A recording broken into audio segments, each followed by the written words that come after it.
नमस्कार, आप देख रहे हैं एमडीपी तेज न्यूज। एमडीपी तेज न्यूज में आपका स्वागत है। लड़कियों की जान इतनी ही सस्ती है क्या?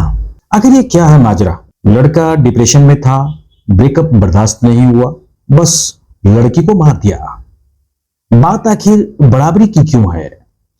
प्यार की कीमत कभी कभी जान देकर भी चुकानी पड़ती है। लैला मजनू ने चुकाई थी, शेरी फरहाद ने चुकाई थी, रोमियो जूलियट ने चुकाई थी।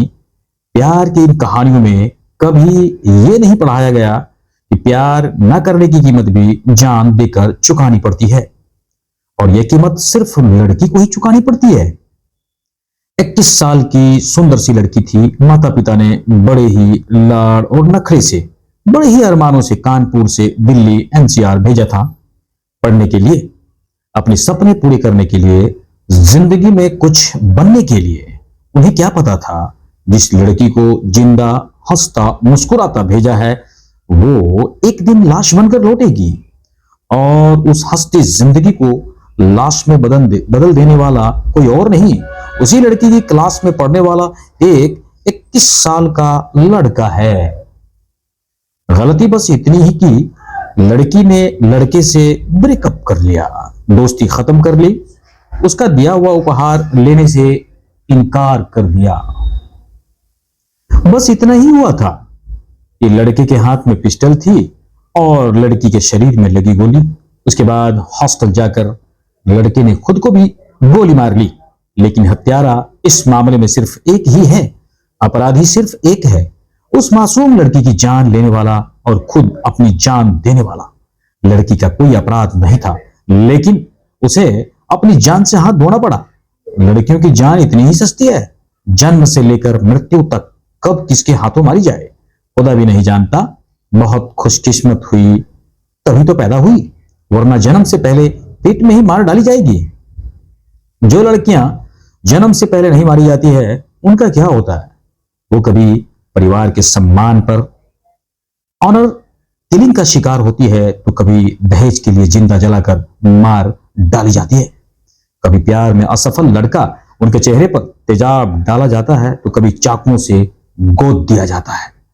कभी बड़ी कक्षा में कुल्हाड़ी से लड़की का सिर काट दिया जाता है, और नहीं तो बलात्कार करके गांव के खेत में गाड़ दी जाती है। जिंदा पेड़ पर लटका दी जाती है, पेट्रोल डालकर जला दी जाती है। यह सारी मौत सिर्फ लड़कियों के हिस्से में ही आती है। आखिर क्यों? कभी सुना आपने अपनी पूरी जिंदगी में कि किसी लड़के की गर्भ में हत्या हुई हो? किसी लड़के को बाप ने प्यार करने और अपनी मर्जी से शादी करने के जोर में जहर देकर मार डाला हो, अपने ही घर के आंगन में गाड़ दिया हो?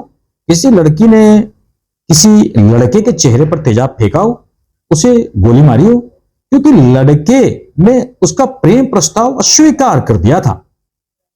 दहेज के लिए मरने का सवाल ही पैदा नहीं होता, क्योंकि दहेज के लिए बिकाऊ तो सिर्फ लड़का है, और पैसे जोड़ने का बोझ सिर्फ लड़की के पिता पर ही क्यों?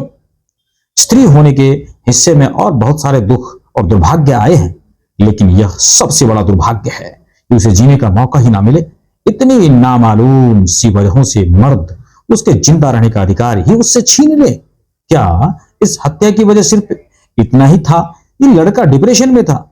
लड़का शरीर और मन से बीमार था। इस हत्या को कोई सही नहीं ठहरा, लेकिन संवेदना और सहानुभूति की एक बारीक किरण लड़के की ओर से भी ठहरी हुई है। ठीक वैसे जैसे कुछ हफ्ते पहले महाराष्ट्र में जब एक भाई ने पहली बार पीरियड्स आने पर शक के कारण अपनी 12 साल की बहन की हत्या कर दी थी, तो सोशल मीडिया पर लोगों को इस हत्या की वजह पितृसत्ता नहीं बल्कि सेक्स एजुकेशन की कमी नजर आ रही थी। बिल्कुल सत्य है ये। बात यह भी है कि वो लड़का था, वो एक पितृसत्तात्मक देश, समाज और परिवार में श्रेष्ठ जेंडर के साथ पैदा हुआ था। वह जेंडर जिसके पास जन्म से ही सारे विशेषाधिकार सुरक्षित होते हैं, उन्हें बेहद लाड़ दुलार के साथ किसी महामहिम की तरह, महान राजकुमार की तरह पाला जाता है। उनके सारे शौक और अरमान पूरे किए जाते हैं, उनकी हर बात का मान रखा जाता है, हर इच्छा को सिर आंखों पर बिठाया जाता है। बड़ी बहन से लेकर छोटी बहन तक सबको भाई के आदेश मानने का आदेश दिया जाता है। 4 साल का भाई भी 15 साल की बहन का रखवाला बना फिरता है। वो आंखों का तारा और सबका राज दुलारा होता है। भाई को ना सुनने की आदत नहीं होती, क्योंकि उसकी बात टालने, उसके आदेश ना मानने का अधिकार किसी के पास नहीं है, और खास तौर पर परिवार की किसी लड़की के पास तो बिल्कुल भी नहीं, जिसने जीवन में कभी कभी ना ना सुनी हो, कभी इनकार ना झेला हो। उसे व्यस्क जीवन में एक लड़की की ना कैसे बर्दाश्त हो सकती है। उस लड़के ने तो अत्यधिक बहुत बड़ा कदम उठा लिया, लेकिन ये ना बर्दाश्त कर पाने की बीमारी बाकी लड़कों में भी पाई जाती है। हत्या के मामले भले ही दुर्लभ हो, लेकिन लड़कों के द्वारा लड़कियों को बदनाम किए जाने की घटनाएं तो दाल भात हो गई है। लड़की क्रोध और ईर्ष्या में उसकी छवि, करियर, काम सब कुछ तबाह करने की कोशिश करेगा। उसके निजी चैट सार्वजनिक कर देगा, निजी तस्वीरें सोशल मीडिया पर डाल देगा, निजी वीडियो एमएमएस लीक कर देगा। इस तरह की घटनाएं अपवाद नहीं है, ये नियम है। ये थोक के भाव रोज घट रही हैं, और ऐसी दुर्घटनाओं के बाद लड़कियां थोक के भाव आत्महत्या भी कर रही हैं। इन लड़कियों की मौत के लिए भले कानून किसी को जिम्मेदार ना ठहरा पाए, लेकिन इन मासूमों के खून से भी किसी ना किसी लड़के के हाथ ही रंगे। वो बेगैरत लड़के जिनके लिए उनकी इच्छा और अहंकार दुनिया की सबसे बड़ी चीज है, और उसके आगे किसी लड़की की जान की भी कोई कीमत नहीं। और सच तो ये है, ये लड़के ना आसमान से टपके हैं और ना पेड़ पर ही उगे हैं। इन लड़कों को इसी समाज ने गढ़ा है, उन्हें इतना अहंकार और विशेषाधिकार इसी समाज ने दिया है। इस समाज ने उसे सिखाया है कि वो मर्द है और मर्द महान होते हैं। आखिर ये कैसी विडंबना है। उनके मुंह से निकली हर बात अंतिम बात है। वो ऐसे हैं क्योंकि वो ऐसे पिताओं को देखते हुए बड़े हुए जो सिर्फ हुक्म चलाते हैं, और जिनके हुक्म पर मां चक्कर घेड़ने की तरह नाचती रहती है। वो इतने हिंसक और बेगैरत हैं क्योंकि मर्दों को भगवान बनाकर उनकी पूजा करने वाले इस समाज ने उन्हें ऐसा बना दिया। बहुत आसान है ऐसी किसी दुर्घटना की जिम्मेदारी किसी एक व्यक्ति के सिर पर ना डाल देना। सारा दोष सिर्फ किसी एक लड़के, एक अपराधी, एक हत्यारे, एक बलात्कारी के सिर मर देना, क्या ये अच्छा है? बहुत मुश्किल है अपने गिरेबान में झांक कर देखना और खुद से सवाल पूछना कि अगर ये दुनिया ऐसी है तो ये ऐसी क्यों है यार? इसमें हमारी क्या भूमिका है? ये बीमारी है तो ये बीमारी दूर कैसे होगी? इसे दूर करने में, इस दुनिया को बेहतर रहने लायक बनाने में हमारा क्या योगदान हो सकता है? सबसे मुश्किल है, सबसे मुश्किल सवाल पूछना। वरना क्या है, थोड़े दिन इस घटना का शोक मनाइए, तब तक कोई दूसरी आती होगी।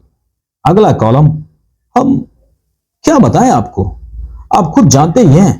तो दोस्तों, घर जाकर बहन को आदेश दीजिएगा, पत्नी को लताड़ लगाइएगा, बहन पर पहरे बिठाइएगा। आपकी बनाई दुनिया है, आपकी तरह इसे चलती रहेगी। क्या आखिर ये कैसा है? सोचने की बात है, बहुत ही सोचनीय विषय है। आखिर ये कैसे बदलेगा? समाज तो हमने बनाया, आखिर कौन सोचेगा? हमारे और आपके अलावा और कौन सोचेगा? इसलिए दोस्तों, हमारे इस वीडियोस को खूब देखना है और अपने दोस्तों को शेयर भी करनी है। इसी तरह की तमाम अच्छी अच्छी खबरों से अवगत रहने के लिए हमारे एमडीबी तेज न्यूज से बने रहें। और जिन्होंने हमारे चैनल एमडीबी तेज न्यूज को सब्सक्राइब नहीं किया है, सो प्लीज हमारे चैनल एमडीबी तेज न्यूज को सब्सक्राइब कर लें। धन्यवाद।